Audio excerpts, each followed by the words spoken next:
Hey guys, Sri Lanka Sammy. Welcome back. Oh, I am back in my favorite spot, my favorite place, Camelot Beach Hotel in the Gumbo. I want to say thank you to everyone who is liking, commenting, sharing, subscribing, and especially those of you who are commenting and telling me what you want to see. I absolutely love it. I love it. I am so happy that you are. I thank you for taking the time to comment, not only watching. Okay, sorry, let me just adjust this a little bit. I can barely see because the sun is so bright and I got the sunglasses on and it's hard to see the screen. But the comments that I'm getting about my videos, specifically the critical ones, I appreciate so much because I want to get better for you. So that is my mission, is to be what you want. Okay, I'm gonna stick to my guns and I'm gonna stick to what I think. Like, this is my channel. I'm gonna do what I want because it's my channel. But along the lines of what I want to do, if you can offer advice, great. Thank you so much. So today I'm going to talk about, I have a couple of topics. I wrote them down, which is one of the comments, was to have a script.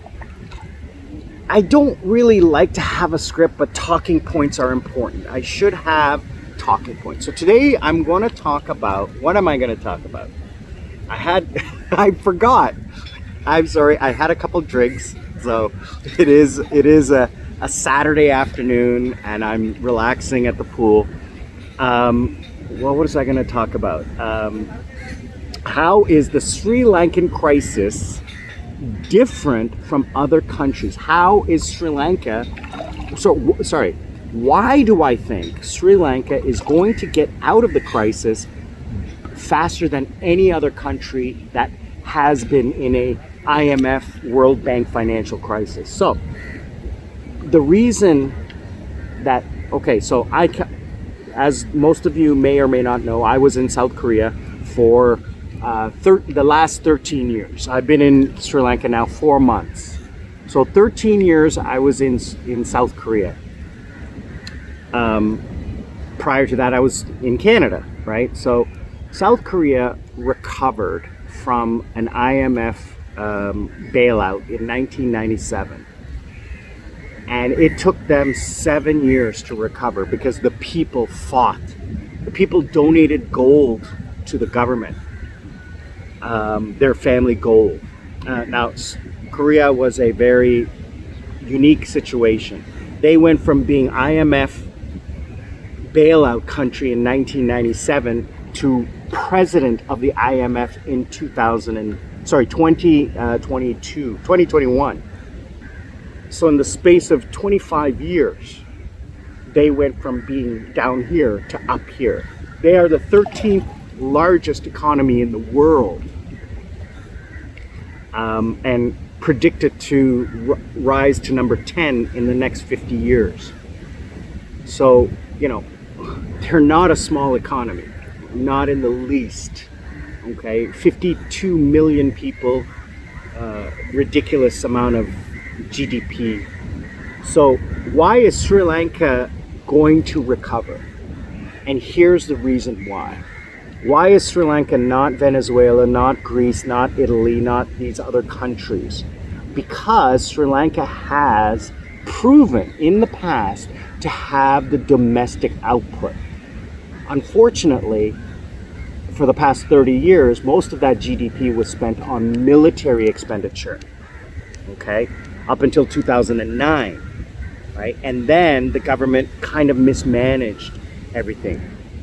So now what will happen is the government is going to be overseen by the World Bank or IMF or whoever is lending money to make sure that the policies adhere to the austerity programs, right? So right now the government is doing a 4-day work week and asking government employees to grow food. Although that's not going to happen, although the reduction in employees working is not going to reduce gas consumption or electricity or anything like that. It's just a political ploy. What's going to happen is, and what's going to benefit the world, or Sri Lanka, is a comprehensive program of austerity, taxes, and revenue generation. So going back to pre-COVID levels of what we did. So again, my point being is that how is Sri Lanka different than other countries? Well, number one, we have the economy to generate revenue. All right, we just need a few dominoes to fall in our favor. So once the IMF provides the funds by the end of this year, the fuel situation will be over and the tourists will start coming back because their dollar is buying so much more in Sri Lanka. They're going to get a 30 to 50% discount over last year. Not because the prices have fallen, but because that their dollar is buying more rupees. So that's the first thing. So the tourists are going to come back. Now, on my channel, I get a lot of people saying, you know, is it safe? Is it what? Abso-freaking-lutely. 1,000,000,000% safe if you are a tourist. The second a Sri Lankan sees a foreigner, they are like, thank you. Even when I see foreigners, like today, I'm going to see foreigners and I'm going to say, thank you for coming. I had someone comment on my post a couple days ago, and I said 100,000% you're going to enjoy your time here. You're going to be loved more than anything in the world because tourism and the dollars you're bringing into this country are the only thing that is a positive. Other than expats sending money to Sri Lanka from overseas, you are number one, number two in the money generation, okay? Bringing funds to the country, because generating revenue internally is the most difficult thing, but bringing foreign currency into the country is what we can do to short-term alleviate the financial crisis. So thank you to those who are coming. Now, evolving on that, once the tourists start coming and spending their money, then the tourist sector will increase. Then our exports, they will increase. Once we get our food problem solved, which will be spring of next year, not now, spring of next year, Sri Lanka was food self-sufficient. We fed our own people. We didn't have to import food. We have a serious problem this year. For the rest of this year, food is going to be a huge problem. But I firmly believe that the domestic industry can produce GDP enough to sustain the society, to sustain the country, and to generate enough revenue to pay off the debts within 5 to 10 years. You know, South Korea did it much faster. Excuse me. South Korea did it much faster, but Sri Lanka can do it, I'm going to say 5 to 10 years. But they will be able to do it because they've been able to be like positive revenue generation from taxes, from exports, etc., etc. It's not a poor country. It's an underdeveloped country, and it was mismanaged. You know, whether be it through corruption, whether it through being mismanagement, whether it be through whatever. I'm just a new citizen here, okay? So I can't really comment on what happened in the past. I don't really have a say in it because, again, I haven't lived here long enough. I haven't paid taxes here. So I really shouldn't comment on the political situation. I don't think it's right. I'm a citizen. I have a right to vote. I should, but I haven't what I call skin in the game. I haven't bled. I haven't suffered for the right. So, but what I am saying is that Sri Lanka is in an immensely unique position to be able to survive and recover. And that's why I think the world is positive on Sri Lanka. You know, you're watching CNN and we're right in there. Okay? Unlike Pakistan, they're having a huge problem. Same thing. Bangladesh, same thing. Other countries defaulting or about to default on their debt. They're not making the news because they are not the positive country that Sri Lanka is. And the fact that there are a huge amount of Sri Lankans globally, in the UK, in Canada, in the US, Australia. A shout out to all of my Sri Lankan followers outside of Sri Lanka. Thank you so much for your positive, especially my super VIP member in Australia. You know who you are. I love you. Thank you so much for all of your support. So basically, my opinion, okay, not based on anything other than what I have seen in the past, what I have read, and just basic logic. If the World Bank and the IMF, whatever, what they normally do is that they base the bailout on certain specific steps that need to be taken.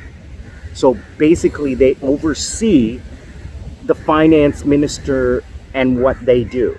So whereas in the past, the political parties conducted financial tax and things like that for political gain, now it is, you know, the World Bank and IMF or whatever it is that will oversee those decisions. So the Sri Lankan government's hands will be semi-tied, which I think is a good thing. Which it prevents corruption, it prevents favoritism, it prevents stupid decisions. Not stupid. I don't want to say stupid. It prevents poor decisions. So I think that that's a good thing. Sri Lanka is again a very a young democracy, only existing. Maybe I'm wrong. I'm sorry. I really should learn a little bit more about the recent history of Sri Lanka. I think it actually is one of the older democracies. Wait a minute. No, it's not. Gained independence from England in the last century. I gotta look that up. So I'm very sorry for not knowing that. I should know that. It's strange that I know about South Korea, but I don't know about Sri Lanka. So I should find out about that. I apologize in advance of not knowing that. I'm going to assume that Sri Lanka was granted independence from England in and around the mid 20th century, just like most other countries. So I'm going to assume that because Sri Lanka didn't fight for democracy, for independence, it was given its independence. I'm going to say, yeah, in mid 20th century. So again, very, very sorry about that. I'm going to look it up. I'm going to interview I have a schedule of videos that I want to make. One of the videos is I'm going to interview my dad, who was worked in the civil service, worked as a diplomat, and talk about Sri Lanka's modern history, ancient history, and maybe modern. Maybe do two parts. So I'm going to research that and learn a little bit more about that, about my homeland. I do know some, fleeting points, but I need to learn a little bit more. So anyway, in the modern democracy that Sri Lanka is, they haven't learned, in my opinion, they haven't learned how to truly benefit the people. There's still a caste system, there's still favoritism, there's still nepotism, there's still from what I understand, corruption. It's reported in the news, but does it happen in every country? Absolutely. Is it more here or less? I don't know, because not everything is reported. Is it a known? Yes, absolutely. Everybody says, oh yeah, you have to pay to get things done here. So yeah, that's the reality of the world. Is it the reality here? Again, I'm not 100% involved in all of that. I'm just, an expat living here. I don't really live here. I reside here. I don't live the daily life that most Sri Lankans live, the average Sri Lankan. So yeah, again, to end my point, to wrap things up, Sri Lanka is in a very unique, it's hot. Ugh. It is, what's today? Today is, gosh, I don't even know. Are we in June or July? January, February, March, April, May, June 25th. I don't even know what month it is, because it's not important. Just the day of the week is important to me, not the month. So it's June 25th. It's Saturday. It is hot. And here's a funny thing. Sorry to take a squirrel. I got distracted. I am switching. One contract ended, another contract starts. So one contract ended on Monday, this week, and another contract starts on Monday. So this week was very low work for me. So I basically yesterday, I had 2 classes in the morning and then the whole day off. And Saturday and Sunday I have off. I don't work on Saturday and Sunday. So what I decided was I'm going to go to my favorite hotel, the GIMBLE Camelot Beach Hotel. My favorite hotel of all time. And just enjoy the 3-day weekend. Booked a reservation. And I woke up Friday morning and I checked the weather report, and it was like 80% rain on Friday, Saturday, and Sunday. And I'm like, oh, do I really want to go and just sit in my room for 3 days? I can do that at home and save myself the money. But I came and I said, I'm just going to relax and enjoy. And the weather is stunningly beautiful. That's one of the things I'm going to talk about, the weather, in another video later on this month, about how to gauge the weather here. Even though we're in the middle of rainy season, it rains for an hour and then it's sunny again.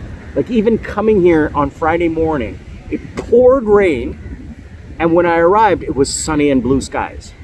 It poured rain for 30 minutes, and that's what happens. It rains for a short time, unless there's an actual typhoon or monsoon, right? Just the heat rain. So if you can see the clouds, all right, they're coming in. Right? But over there, it's blue skies. Over there, it's blue skies. Over there, it's blue skies. So what's going to happen is 12:30. It's going to rain probably in the next couple of hours, I think, maybe 2, 3, 4 p.m. and then stop. So anyway, I have another squirrel. I went aside. Basically, I'm going to wrap this up and say Sri Lanka is probably, within the next 10 years, 5 to 10 years, going to recover and become a superpower in the region. It's going to become the next Bali, the next Hawaii, I want to say, right? From a tourist destination. It's going to grab what we are going to be famous for, is our exports of tea, textiles, precious gems, and the beautiful island. I'm going to leave it at that. I'm going to say thank you to everyone for watching, liking, sharing, commenting. Please and thank you. Just watch one of the advertisements, click on one of the banners. That will really, really, really help me, okay?